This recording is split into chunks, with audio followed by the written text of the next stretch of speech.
ఈరోజు సపోటా మొక్కకి, జామ మొక్కకి కోడిగుడ్డులోని పచ్చసొనతో ఫర్టిలైజర్ ఇద్దాము. ఈ పచ్చసొన మనకెంత బలమో మన మొక్కలకి కూడా అంతే బలం అండి. ఈ పచ్చసొనని పండ్ల మొక్కలకి ఫర్టిలైజర్గా ఇస్తే పూత, పిందె బాగొస్తుంది. పండ్లు కూడా పెద్ద సైజులో వస్తాయండి. తినడానికి కూడా స్వీట్గా బాగుంటాయి. ఈరోజు ఈ రెండు పండ్ల మొక్కలకి కోడిగుడ్డులోని పచ్చసొనతో ఫర్టిలైజర్ ఇద్దాము. ఈ పచ్చసొనలో ఎక్కువ పోషకాలు ఉంటాయి. మొక్కలకి కావలసినన్ని పోషకాలు ఉంటాయి. అందువల్ల మొక్కలకి చాలా బలం అండి. మొక్కలు కూడా హెల్తీగా, పచ్చగా, ఆరోగ్యంగా పెరుగుతాయి. మన గార్డెన్లో చూడటానికి కూడా బాగుంటాయి.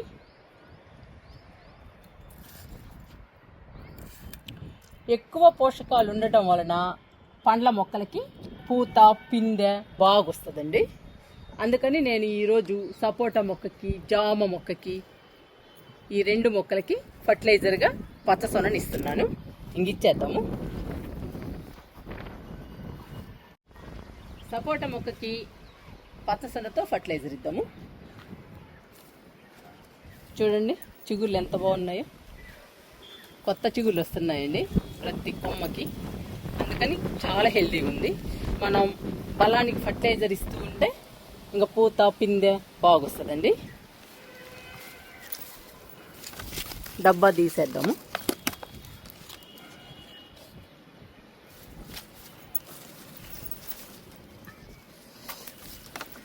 మొక్కకి దూరంగా గుంత తీయాలి. మనం ఏ ఫర్టిలైజర్ ఇచ్చినా కానీ దూరంగా ఇవ్వాలండి మొక్కకి. మొక్క కూడా ఇబ్బంది పడకూడదు. చూసారా, మొక్కకి దూరంగా తీయాలి గుంత. ఇప్పుడు ఫర్టిలైజర్ ఇద్దాము.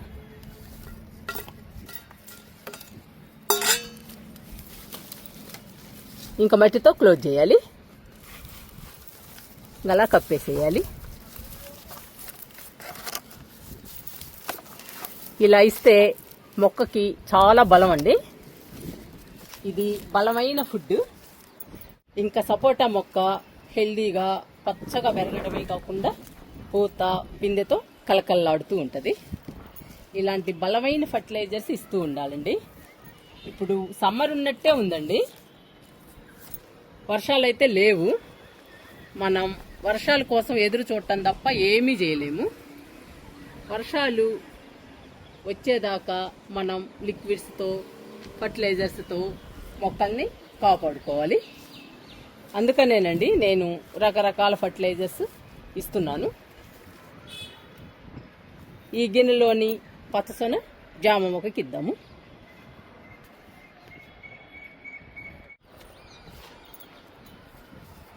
జామ మొక్కకు కూడా ఫర్టిలైజర్ ఇద్దాము.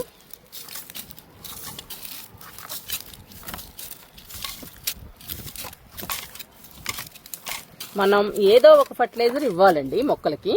పూత, పిందె రావాలి అంటే మనం ఫర్టిలైజర్స్, లిక్విడ్స్ ఇస్తూనే ఉండాలి. మొక్కకి దూరంగా తీయాలండి గుంత. ఈ గిన్నెలోది జామ మొక్కకి ఇచ్చేద్దాము.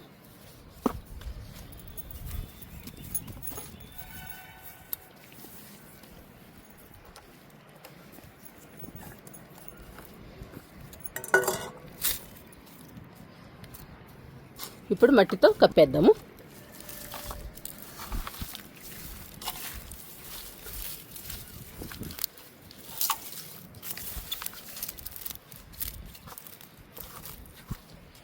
ఇలా మట్టితో కప్పేయడం వల్ల ఈగలు, పురుగులు, దోమలు ఇలాంటివేమీ లేకుండా ఉంటాయండి. ఆ పచ్చసొనలోని పోషకాలు మొత్తం జామ మొక్కకు అందుతాయి. జామ మొక్క హెల్తీగా, పచ్చగా పెరుగుతుంది. పూత, పిందె బాగొస్తుందండి. ఇంకా ఫర్టిలైజర్ అయితే ఇచ్చాము. రెండు మొక్కలకి వాటర్ ఇచ్చేద్దాము. జామ మొక్కకి వాటర్ ఇస్తున్నాను.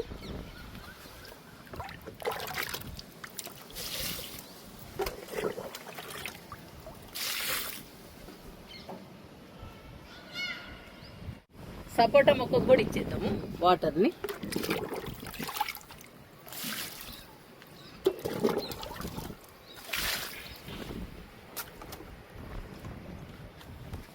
మళ్ళీ పెట్టేద్దామండి డబ్బా,